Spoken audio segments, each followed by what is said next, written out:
Hello everyone, welcome back to my YouTube channel. तो आज के इस वीडियो में हम क्लास 10 चैप्टर 13 अवर इन्वायरमेंट को डिस्कस करने वाले हैं। बेसिकली ये जो चैप्टर है हम इसको 3 पार्ट में कंप्लीट करने वाले हैं और ये उस चैप्टर का पार्ट 1 है। तो बिना किसी देरी के बढ़ते हैं वीडियो में और स्टार्ट करते हैं अपना ये chapter. So chapter 13 our environment. We have heard the word environment often being used on the television, in newspaper and by people around us। तो हमने ये अक्सर ये वर्ड इन्वायरमेंट जो है टेलीविज़न में, न्यूज़ में और आसपास के लोगों द्वारा बोलते हुए सुना है। Our elders tell us that the environment is not what is used to be earlier। और हमारे जो घर के बड़े लोग हैं, दादाजी, वो हमको, दादाजी या दादी जी, वो हमको अक्सर कहते हैं कि जो अभी जो इन्वायरमेंट है पहले उससे अच्छा था, मतलब कि अभी इसका जो इन्वायरमेंट है वो पहले से अलग है। अदर्स से that we should work in a healthy environment. और लोग कहते भी है कि हमको एक हेल्दी इन्वायरमेंट में वर्क करना चाहिए टू बी अ हेल्दी रहने के लिए। And the global summits involving the developed and the developing countries are regularly held to discuss environment issue. और हमारे वर्ल्ड में ग्लोबल समिट्स होती रहती है जहाँ पर इन्वायरमेंटल इशूज़ के बारे में क्या किया जाता है, डिस्कस किया जाता है। In this chapter, we shall be studying how various components in the environment interact with each other and how we impact the environment। तो बेसिकली इस चैप्टर में हम ये पढ़ने वाले हैं कि जो इन्वायरमेंट के अलग अलग कंपोनेंट है वो एक दूसरे के साथ में कैसे इंटरेक्ट करते हैं और किस तरह से हम इन्वायरमेंट को इम्पैक्ट करते हैं। तो सबसे पहली चीज़ जो हम पढ़ने वाले हैं वो क्या है, हमारा ecosystem and what are its components। So all organisms such as plants, animals, microorganisms and the human being as well as the physical surrounding interact with each other and maintain a balance in nature। तो basically जितने भी organisms है वो क्या करते हैं, वो अपने आसपास के फिजिकल सराउंडिंग लाइक जो भी सैंड है, माउंटेन है, इन सब के साथ में इंटरेक्ट करते हैं और क्या करते हैं, इस नेचर का बैलेंस बना के रखते हैं। All the interacting organisms in an area together with the non-living constitute of the environment form an ecosystem। तो बेसिकली अगर देखो, मैं यहाँ पे आपको ये इकोसिस्टम का डायग्राम है, इसको मैं बड़ा करके आपको बता देता हूँ। सो बेसिकली इकोसिस्टम में क्या होता है कि यहाँ पर एक तो क्या होते हैं लिविंग ऑर्गेनिजम्स और आसपास के नॉन लिविंग। लिविंग ऑर्गेनिजम्स में जैसे कि क्या क्या आ गए, यहाँ पे आपके देखिए ये कंगारू दिख रहा है, ये जो प्लांट है ये भी क्या है, आपके लिविंग ऑर्गेनिजम्स है। नॉन लिविंग में क्या आ जाएगी, रिवर आ जाएगी, ये जो पत्थर दिख रहा है वो आ जाएगा, सैंड आ जाएगी और ये माउंटेन आ जाएगा। ये सारी चीज़ें किस में आ जाएगी, नॉन लिविंग ऑर्गेनिज्म में। अब यहाँ पे आके ध्यान देना।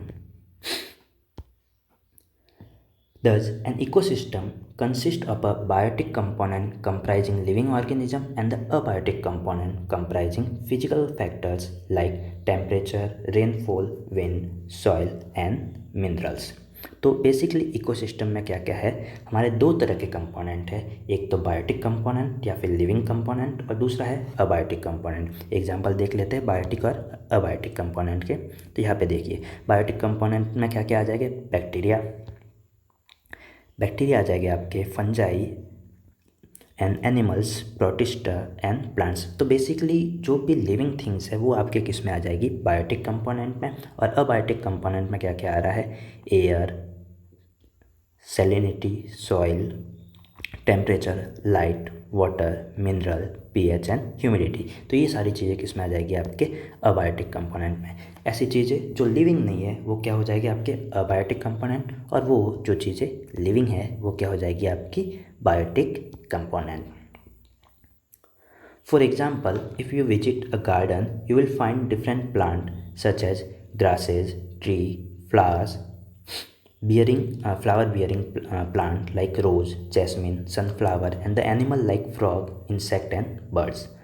all these living all these living organisms interact with each other and their growth, reproduction and the other activities are affected by the abiotic component of the ecosystem। तो basically अगर हम अपने आसपास में कहीं गार्डन में वहाँ जाएंगे तो हमें ये बहुत सारी चीज़ें देखने को मिलती है like grass, tree, flower bearing plants और बहुत सारे छोटे बड़े इंसेक्ट। और ये क्या करते हैं, ये एक दूसरे के साथ में इंटरेक्ट करते हैं और आसपास के इन्वायरमेंट के साथ में इंटरेक्ट करते हैं।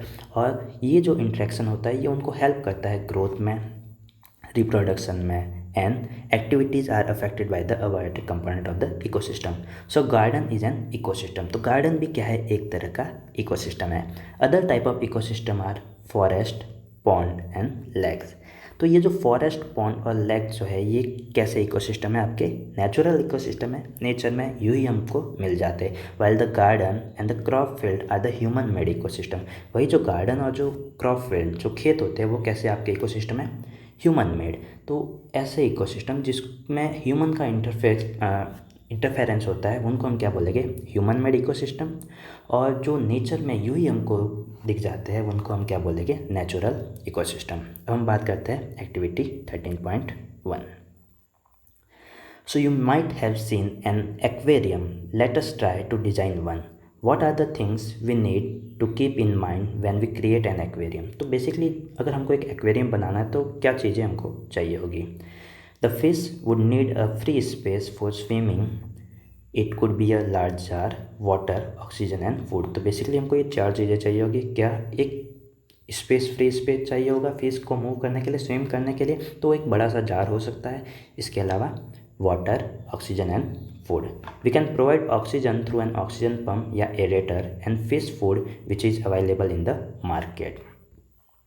ये चीज़ें हम उनको प्रोवाइड करा सकते हैं. If we add a few aquatic plant and animal, it can become a self-sustaining system. अगर हम क्या करते हैं कि यहाँ पर कुछ few aquatic plant और animal उस aquarium में ऐड कर देते हैं तो ये जो आपका सिस्टम है वो self-sustaining system हो जाएगा. Can you think how this happen? An aquarium is an example of a human-made ecosystem. तो aquarium again आपका example किसका है, human-made ecosystem का. तो हम वापस इस बात को डिस्कस करेंगे कि अगर जब मैं इस एक्वेरियम में कुछ एक्वेटिक प्लांट और एनिमल अगर ऐड कर दूँ तो ये एक सेल्फ सस्टेनिंग हो जाएगा. मतलब कि मेरे को इसकी ज़्यादा केयर करने की ज़रूरत नहीं पड़ेगी. तो ऐसा कैसे होगा, देखते हैं. देखिए, self sustaining aquarium ecosystem. Aquatic plant play a crucial role by absorbing nutrients such as ammonia and nitrates from the water. तो aquatic plant जो होते हैं वो एक crucial role प्ले करते हैं to absorb the nutrients such as ammonia and nitrates. ये जो अमोनिया क्या है, अमोनिया जो होता है आपका वेस्ट प्रोडक्ट होता है आपके एक्वेटिक एनिमल का, and producing oxygen and helping regulate water quality naturally. तो ये इस तरह से क्या होगा कि वो जो भी आपका एक्सक्रिएटरी प्रोडक्ट या वेस्ट प्रोडक्ट है उसको यूटिलाइज करके उसको यूजेबल थिंग्स में कन्वर्ट कर लेते हैं आपके एक्वेटिक प्लांट. इसी तरह से some aquatic animal like snail और श्रिम्प बेसिकली क्या होता है, प्रॉन, झींगा जिसको बोलते हैं, can help with the consuming waste and preventing buildup of debris. Debris क्या हो जाएगी, जो ये डेड थिंग्स जो आपके इस एक्वेरियम में होगा उसको हम क्या बोलेंगे, डेब्रीज. तो ये जो कुछ एक्वेटिक एनिमल है लाइक स्नेल और श्रिम्प, ये क्या करेगा, वो जो चीज़ें होगी उनको क्या कर देगा, कंज्यूम कर देगा और यूजफुल ऑर्गेनिक मटेरियल में उसको, ऑर्गेनिक मैटर्स में उनको क्या कर देता है, चेंज कर देता है. The goal is to replicate the nutrient cycle found in a nature, and the plant use nutrient from waste produce oxygen and animal provide carbon dioxide and nutrient back into the soil. तो इस तरह से ये एक cycle चलती रहती है और मतलब कि वापस से ये जो चीज़ें है वो सेल्फ सस्टेन, मतलब कि ऑटोमेटिकली बिना किसी ज़्यादा इंटरफेयर के या बिना ज़्यादा केयर के ये एक सेल्फ सस्टेनिंग सिस्टम क्या हो जाता है, क्रिएट हो जाता है. अब यहाँ पे आगे हम पढ़ते हैं. Can we leave the aquarium as such after we set it up. क्या हम एक्वेरियम को वैसे ही छोड़ सकते हैं जैसा हमने उसको पहले बना के रखा है. Why does it have to be clean once in a while. और हमको क्यों इसको क्लीन करने की नीड है. Do we have to clean ponds और lake in the same manner. क्या हम जो पॉन्ड्स और जो लेक है उनको भी इसी तरह से क्लीन करते हैं. वाई और वाई नॉट. तो ऐसा करते हैं तो क्यों, और नहीं करते तो क्यों नहीं. तो यहाँ पे देखिए आप, need for regular cleaning in the aquarium. An aquarium is a close artificial ecosystem that generally lacks the full diversity of decomposer found in the natural pond and lakes.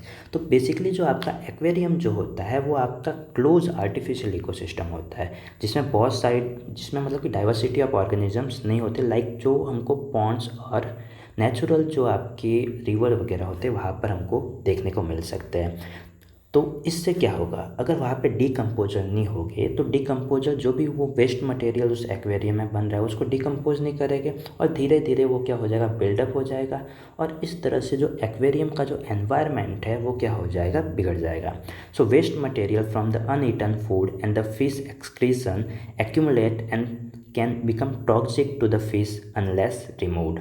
The absence of natural cleaning agent and decomposer necessitates periodic manual cleaning and water change to maintain a healthy environment. और क्योंकि ये जो हमारे decomposer है इनके absence की वजह से हमको क्या करना पड़ेगा कि प्रॉपरली टाइम टू टाइम हमारे एक्वेरियम को क्लीन करना पड़ेगा। तो यहाँ से हमने देख लिया कि सेल्फ सस्टेनिंग इकोसिस्टम क्या होता है, सेल्फ सस्टेनिंग सिस्टम क्या होता है, जिसमें हमको ज़्यादा इंटरफेयर की ज़रूरत नहीं होती, ज़्यादा केयरिंग की ज़रूरत नहीं होती। हम कुछ ऐसे फैक्टर्स ऐड कर लेते हैं कि अब जो वो सिस्टम है वो अपने आप रीजनरेट, मतलब कि खुद को वापस से ही एक साइकिल में रोटेट करता रहता है। और सेकेंड थिंग कि यहाँ से हमको क्वेश्चन पूछा था कि जो एक्वेरियम है उसको टाइम टू टाइम क्लीन करने की नेसेसिटी या नीड क्यों है, क्योंकि एक्वेरियम में बहुत सारी डाइवर्सिटी नहीं होती है, डाइवर्सिटी कम होती है, उसमें डिकम्पोजर्स नहीं होते हैं। उसकी वजह से क्या होता है कि जो वेस्ट मटेरियल है वो उस एक्वेरियम में क्या हो जाता है, डिपॉजिट हो जाता है। और जब ये वेस्ट मटेरियल एक्वेरियम में डिपॉजिट हो जाएगा तो ये जो उसके अंदर के एक्वेटिक एनिमल है उनके लिए एज ए टॉक्सिक बन जाएगा और जिससे कि पूरा ये जो सिस्टम है वो आपका बिगड़ जाएगा। चलिए बढ़ते हैं हम आगे।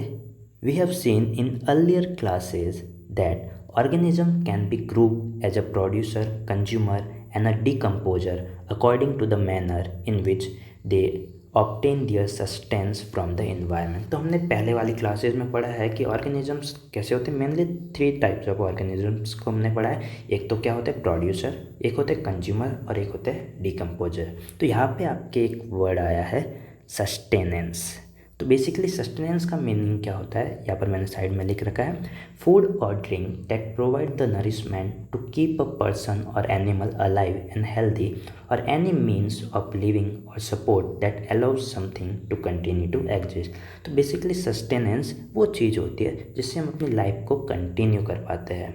तो हर कोई भी वो चीज़ जिससे हम अपनी लाइफ को कंटिन्यू कर पाते हैं उनको हम क्या बोलेंगे, सस्टेनेंस।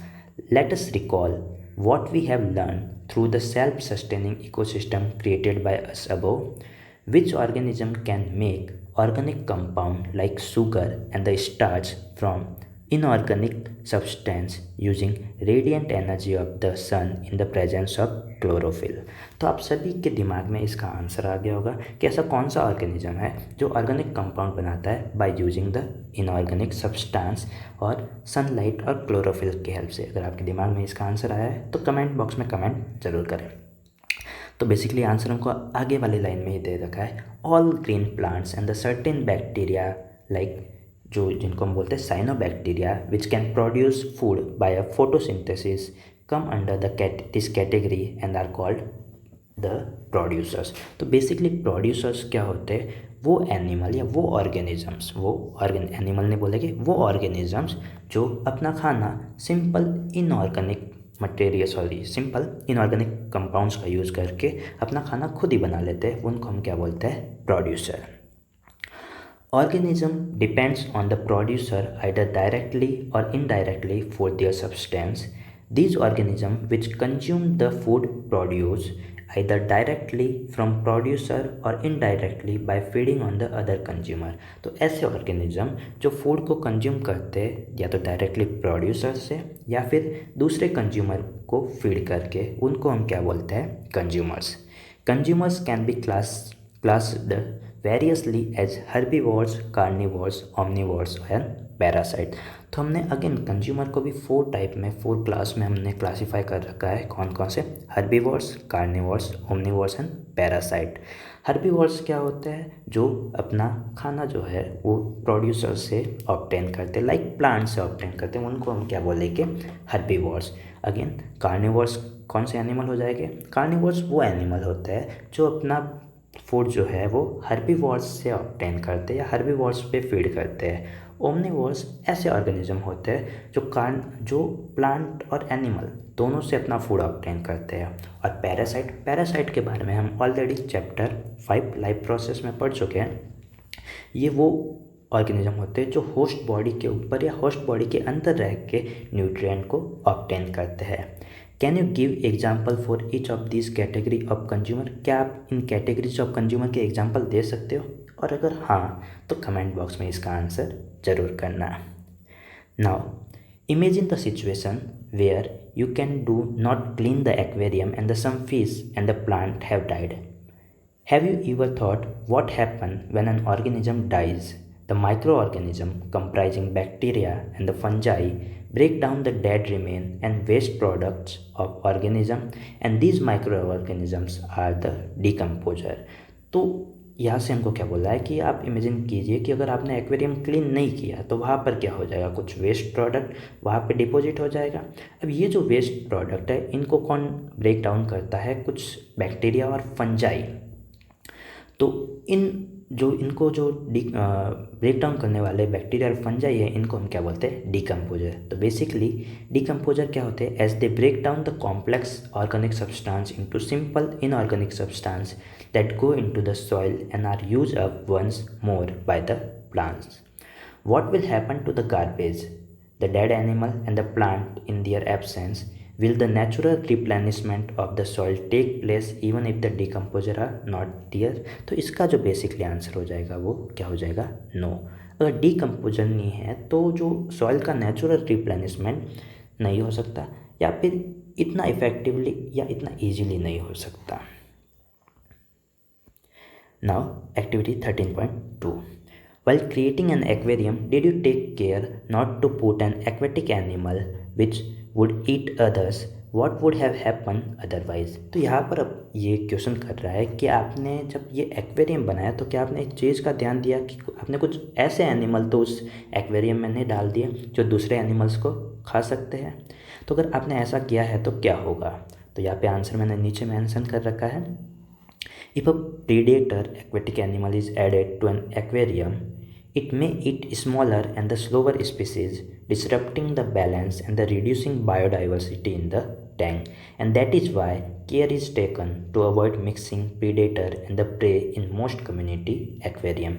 तो अगर आप predator या ऐसे किसी एनिमल को इस एक्वेरियम में डाल देते हो जो छोटी स्पीसीज़ को खाएंगे तो इसकी वजह से क्या हो जाएगा कि जो बायोडाइवर्सिटी है उस एक्वेरियम की और भी क्या हो जाएगी, ख़त्म हो जाएगी। तो आपको ये ध्यान रखना है कि अगर आप कोई भी एक्वेरियम बना रहे हो तो वहाँ पर कोई ऐसे एनिमल को नहीं डालो जो छोटे एनिमल को खा ले। Make a group and discuss how each of the above group of organisms are depend on each other. Write the aquatic organism in order of who eat whom and form a chain of at least 3 step. तो यहाँ पे मैंने आपके लिए already ये काम कर दिया है। तो यहाँ पे सबसे पहले वाले पोर्शन पे मैंने क्या लिखा है? एल्गी, या फिर आप यहाँ पे लिख सकते हो aquatic plant, then small fish and large fish. Would you consider any one group of organism to be a primary importance? Why और वाई नॉट? तो यहाँ पे प्राइमरी इंपॉर्टेंस क्या किसकी होगी? आपके एल्गी की, क्योंकि ये क्या है? प्रोड्यूसर। अगर प्रोड्यूसर ही प्रोड्यूस नहीं करेगा तो क्या होगा? कंज्यूमर उसको नहीं खा पाएगा, और जो स्मॉल कंज्यूमर पे जो लार्ज कंज्यूमर डिपेंडेंट है तो लार्ज कंज्यूमर पे उनका भी खाना मतलब कि चला जाएगा। तो ये सारी चीज़ें हमको ध्यान रखनी है। तो वीडियो के इस पार्ट में हम इतना ही पढ़ने वाले हैं। इसके अगले पार्ट में हम डिस्कस करने वाले हैं food chain and food web. तो इस वीडियो में यही तक। Thank you.